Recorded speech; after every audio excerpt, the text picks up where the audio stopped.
I married a man I loved, but living with his mother turned my world into hell. My mother-in-law constantly humiliated and manipulated me, and my husband either didn't notice or was afraid of her. I left, rented an apartment and started from scratch. Soon I met Alexa, who taught me what true love and respect are. I realized that I was earning happiness and no longer going back to the past. Remember the day I met him like it was yesterday. His smile, the way his eyes lit up when he laughed, it all seemed like a dream come true. It was everything I had ever wanted: love, warmth, someone who would hold me through the ups and downs of life. His name was David, and for a time, I thought I had found my fairy tale. We met at a mutual friends gathering, and from that first conversation, something in me clicked. It was like meeting a missing part of myself. We shared so much in common, but what struck me most was how he made me feel. He made me feel safe, cherished, like I was the center of his world. When he proposed, it felt like everything I had ever dreamed of: a beautiful wedding, a promise of forever. Our life together began in a little apartment that we made our own, filled with laughter and love. But soon, as with all stories, the fairy tale began to unravel, slowly, quietly, until it was too late to stop the threads from fraying. One evening, David brought up the idea of moving in with his mother. He'd always been close to her, and while I had never met her in person, I knew she was a strong influence in his life. I didn't think much of it at the time. Surely, it couldn't be that bad, right? After all, he was my husband, and I trusted him. So, I agreed, naively believing that things would work out, that our life together would simply adjust, like it had with every other change. The first day we moved in, I could feel something in the air, though I couldn't quite put my finger on it. The house was large, old-fashioned, and smelled of heavy perfume and stale air. His mother, Margaret, was nothing like I had imagined. She had this commanding presence, a sharpness in her eyes that sent a shiver down my spine. David seemed to be entirely under her control, always eager to please her. At first, I thought it was just me being overly sensitive. After all, it was a big change, and I wanted to make a good impression. But soon, Margaret's behavior started to take its toll on me. It began with small things, comments about the way I cooked dinner, the way I arranged the furniture. She would suggest things as if everything I did was wrong, even though I was trying my best. "You really think this dish is good?" she asked one evening, raising an eyebrow at the meal I had carefully prepared. "It's a bit bland, don't you think? I mean, it's fine for a beginner." But her voice trailed off, leaving a sour taste in my mouth. David didn't say anything. He just nodded, as if it was normal for his mother to critique my cooking in front of me. Days turned into weeks, and the little things became bigger. She would rearrange the furniture when I wasn't home, then accuse me of never getting it right. She would find fault with the smallest things: my appearance, my choice of clothes, the way I did my hair. A woman should always look her best, she would tell me, her voice dripping with condescension. A little more effort, and you might not look so tired all the time. I tried to brush it off at first. I wanted to believe that it was just her way of helping, of making suggestions. But then, she began to take it a step further. One morning, I woke up to find my favorite dress missing. It was a gift from my mother, something I had treasured for years. I asked David if he had seen it, but he just shrugged and said he hadn't. Later that evening, Margaret casually mentioned that she had donated a few things to charity, including a dress that she thought was outdated. I couldn't believe it. It wasn't just the dress. It was the way she had made a decision for me, as if my possessions didn't matter. I wanted to confront her, to tell her how hurt I felt, but I didn't, because David was still in the picture, and I didn't want to make waves. I thought maybe he would notice how wrong it was, how hurtful she was being. But as the days passed, I began to realize that David was either blind to his mother's cruelty or afraid to confront her. I would come home to find things moved around, my personal space violated, but whenever I brought it up, he would give me a look of confusion. "You're overreacting," he would say, like it was all in my head. There were moments when I thought maybe it would get better, maybe if I tried harder, did more to please her. things would settle down. But the more I tried, the more she pushed. I started to doubt myself. Was I doing something wrong? Was I the problem? Or was it her? I didn't have the answers, but the pain of living in that house, under her watchful eye, was beginning to wear me down. I missed my old life, my old self, the woman I had been before this nightmare began. But I couldn't leave. Not yet. I couldn't bring myself to abandon David, the man I loved. So, I stayed. And as time passed, the cracks in our marriage grew wider. David remained distant, and the tension between Margaret and me became unbearable. Yet, I kept hoping that one day, things would change. But deep down, I knew that hope was fading, and my life, the one I had dreamed of, was slipping further and further away. I could feel myself fading. Each day in that house felt like an eternity, each moment a slow crawl towards something I wasn't sure I could bear. Margaret, my mother-in-law, continued her subtle, calculated attacks, and I couldn't understand why David, the man I loved, couldn't see it. Or maybe, deep down, I knew he did, but he was too afraid to confront his mother. The tension between us grew, but I didn't dare express how I felt. How could I? The woman I had married into this family for was slowly destroying my spirit, and there was no one to turn to. One day, I walked into the kitchen to prepare dinner, hoping to do something nice for everyone. As I was chopping vegetables, Margaret entered, a cool smile on her face. She didn't even look at me directly but casually remarked, "You know, if you actually paid attention to how things are done here, you'd know that you need to season the sauce before adding the cream, not after." I froze, knife in hand. My heart began to race. I knew I had done nothing wrong, yet there she was again, undermining my every move. Before I could say anything, she moved to the counter, looking over my shoulder as if I was incapable of doing something as simple as making dinner. "You should really get it right. Don't you want David to be proud of you?" The words stung, even though they were cloaked in faux concern. But the worst part? David walked in at that moment. He didn't say a word. He just gave her a look, then glanced at me, just long enough for me to catch the slight shake of his head, as though warning me to stay quiet. My stomach sank. "Everything okay in here?" he asked, his voice gentle but distant. I nodded, forcing a smile, but I knew in my heart that it would never be okay as long as his mother held the reins of our lives. Margaret had mastered the art of subtle manipulation, weaving lies and half-truths in such a way that it became impossible for David to see the full extent of her control. It wasn't just the little comments. It was the way she made me feel small, insignificant, invisible. And David? He didn't know how to stand up to her. Things began to escalate. Margaret started to plant seeds of doubt in David's mind about everything I did. One night, after a long day of work, I came home to find that David was unusually distant. He barely looked up when I entered the room. "David?" I asked softly, my heart racing in anticipation of what was coming. He sighed deeply, running a hand through his hair. "Margaret thinks you're distracted lately," he said, avoiding my eyes. I felt a rush of anger and confusion. Distracted? What does she mean by that?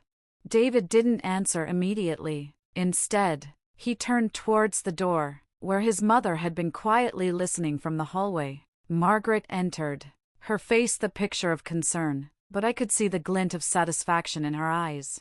"Maybe you've been too focused on other things," she said with that honeyed voice of hers. "You know, neglecting your duties at home, and, of course, your husband. A woman's place is in the home. After all, it's a shame, really. David deserves better than this." I was frozen. My chest tightened as if a vice had clamped around my heart. Margaret's words twisted inside me, tightening and coiling, until I could barely breathe. But it wasn't the words that hurt the most. It was the look on David's face. His eyes weren't angry, weren't defending me. No, they were full of doubt. The same doubt Margaret had been planting for weeks. "I've been working," I said, my voice shaking. "I've been doing everything I can. I thought we agreed this would be temporary. I'm trying. Please, David, you have to see what's happening here." But it was no use. David's silence told me everything. He had already chosen his side, and it wasn't mine. Over the next few weeks, the tension only deepened. Margaret's interference in our relationship grew more blatant, more ruthless. She would make casual remarks about my appearance, as if my every flaw was a reflection of my inadequacy. She would throw me little barbed comments about my cooking, my cleaning, my ability to manage the house. I could feel myself shrinking with every passing day, my self-worth slipping through my fingers like sand. But the worst moment came one rainy afternoon, when I discovered something that shattered me. I was in the middle of doing laundry, sorting through clothes when I came across a small envelope. It was addressed to David, and inside was a letter, one I knew I hadn't written. It was a love letter, written by none other than Margaret. In it, she spoke of how she felt lonely, how she longed for David to be there for her, to support her, to put her above anyone else. I couldn't believe what I was reading. Margaret wasn't just manipulating me, she was manipulating him. She was poisoning him against me in the most insidious way, making him believe that I was the one taking him away from her. I felt a sickening wave of betrayal crash over me, but instead of confronting him immediately, I held my breath. I wanted to see how far this would go. How much longer could I endure this before I completely lost myself? The answer came sooner than I expected. It was a Sunday afternoon, and David and I were sitting in the living room, attempting to have a rare moment of peace. The sun filtered through the curtains, casting a soft, golden light across the room, but no matter how hard I tried to focus on the tranquility, I couldn't ignore the constant tension in the air. Margaret was in the kitchen, her presence a heavy weight, always lurking just beyond the threshold, always watching, always judging. David had been distant lately, more than usual, and it was beginning to feel like there was a wall between us. Every time I tried to talk to him, to make him understand what was happening, he either brushed me off or got defensive. "It's not that bad," he would say, his voice full of a mixture of disbelief and frustration. "You're making it worse." I had stopped trying to explain, stopped trying to convince him. Every word I spoke only seemed to drive him further away. And Margaret, sweet, calculating Margaret, was the reason for it. She had turned him against me, slowly, imperceptibly, until I was left feeling like a stranger in my own life. That Sunday, David and I sat in silence, the kind of silence that feels suffocating. It wasn't long before Margaret entered the room, her eyes sharp as always. She was wearing a tight smile, her usual sweet facade, but there was something off about it. I could feel her eyes on me, measuring me like I was an object she could discard at any moment. "David, could you please help me with something in the kitchen?" she asked, her voice laced with the kind of sweetness that made my skin crawl. "It'll only take a minute." David looked at her, then back at me, and for a brief second, I saw the flicker of hesitation in his eyes. I clung to that fleeting hope, praying that he might choose me for once, that he might finally see what was happening. But then he sighed, his shoulders sagging, and nodded. "Sure, Mom," he said, his voice resigned. I sat there, motionless, my heart sinking. I watched them walk out of the room together, the door clicking shut behind them. I couldn't shake the feeling that something was wrong. They were always so eager to do everything together, like a little team, and it made me feel like an outsider in my own marriage. That was when I decided to take a walk. I needed air, needed to clear my head. I grabbed my coat and stepped outside, the cool breeze hitting my face, but it did little to soothe the turmoil inside me. The walk took me to the park, a place I used to love, but now it just felt like another reminder of how far I had drifted from the life I once knew. I stayed out longer than I had planned, lost in my thoughts, but when I returned, I was met with an unsettling silence. The house was eerily quiet, as if the walls were holding their breath. I glanced into the living room, expecting to see David, but he wasn't there. The only person in sight was Margaret, who was sitting on the couch, her eyes bright with a look I couldn't decipher. She was holding a cup of tea, her hands trembling slightly as she sipped from it. "Where's David?" I asked, my voice tight with unease. Margaret set the cup down slowly, a strange smile curling at the corners of her lips. "He's gone out," she said, her tone almost too casual. Needed to clear his head. I felt a wave of panic hit me. Gone out? Where? Why didn't he tell me? Margaret's eyes narrowed slightly, but she didn't answer right away. She was studying me, the way a predator watches its prey. Oh, he didn't tell you? How odd. But he seemed so upset. I think he needs some space. I didn't buy it. Something was wrong. My heart raced as I hurried to grab my phone, dialing David's number. It rang and rang, but he didn't answer. Panic rose in my chest as I tried again and again, but the result was always the same, his voicemail. Where is he? Margaret? I asked, my voice now trembling with frustration and fear. What did you do to him? Margaret's smile widened. I didn't do anything. He's just confused. Maybe he needs some time away from you. I recoiled, her words striking a painful chord. This wasn't the first time she had insinuated that David would be better off without me, and I had begun to wonder just how deep her influence over him truly went. My mind raced as I began to piece everything together, the subtle manipulations, the way she had isolated me, how David had become more distant by the day. I couldn't stay there anymore. I couldn't live in this house with Margaret, this cruel, controlling woman who had wormed her way into my life and my marriage. My hands shook as I grabbed my keys, the weight of the decision I was about to make crashing over me. I couldn't take it any longer. I needed to leave. Without a word, I walked out the door, feeling the air around me heavy with years of silence, fear, and hurt. I didn't know where I was going, but I knew I couldn't stay. Not in that house. Not with David. Not with Margaret. I drove aimlessly that night, my hands gripping the steering wheel, my mind numb. I didn't know where I was going, but I knew I couldn't go back to that house, not to Margaret, not to David, not to that suffocating, cruel atmosphere. The life I had once thought would be my dream had turned into a nightmare. I had lost myself in that house, in that marriage, and I couldn't allow it to consume me any longer.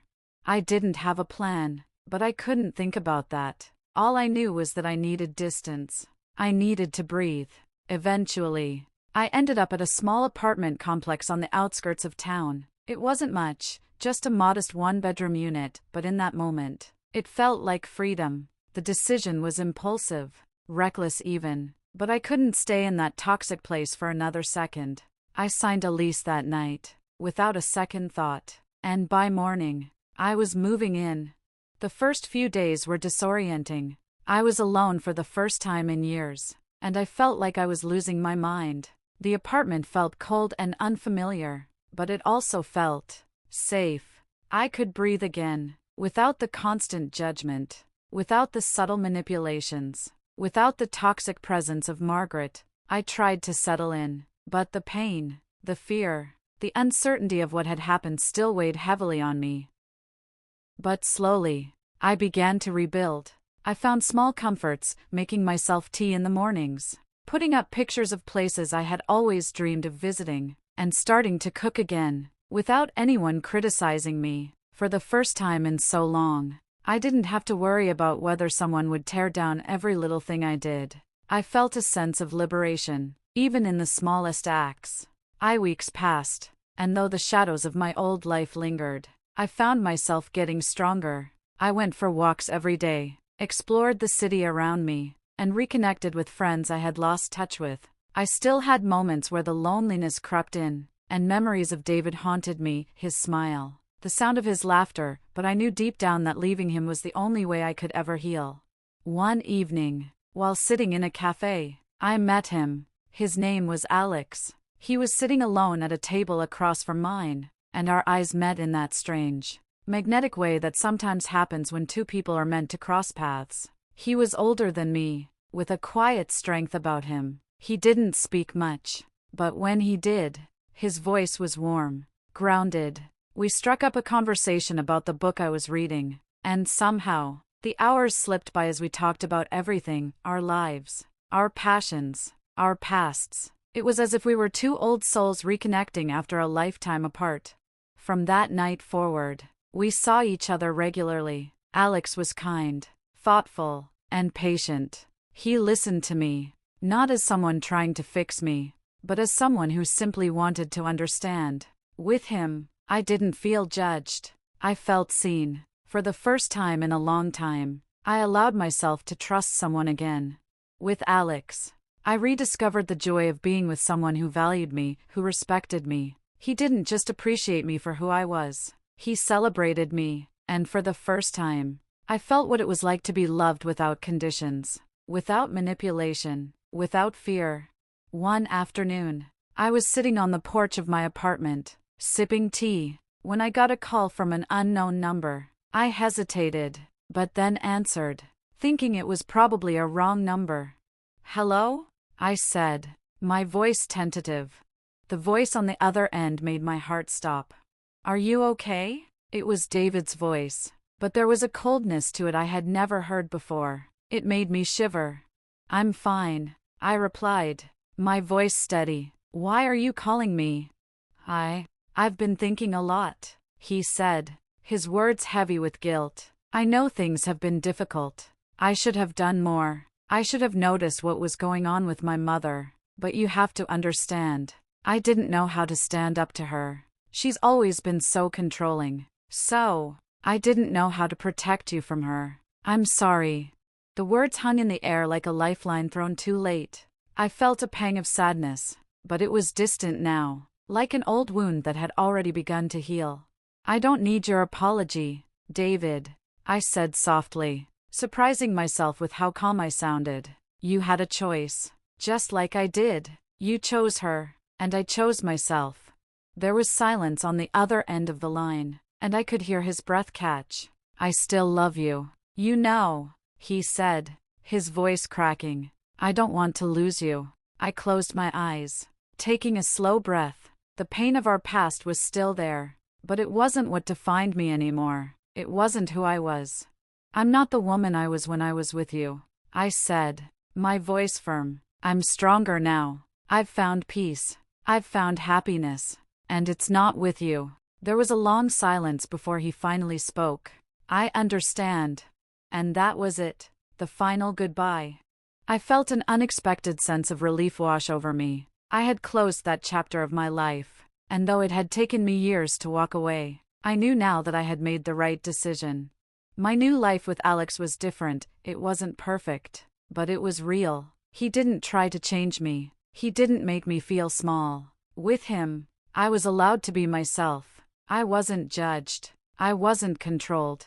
I had found my happiness, not in a man or a marriage, but in myself. I had learned that love shouldn't make you feel small, that you shouldn't have to lose yourself to keep someone in your life. And with Alex by my side, I felt stronger than I had ever felt before. I was no longer afraid to live the life I deserved, and I knew, without a doubt, that I would never go back to the darkness I had escaped from.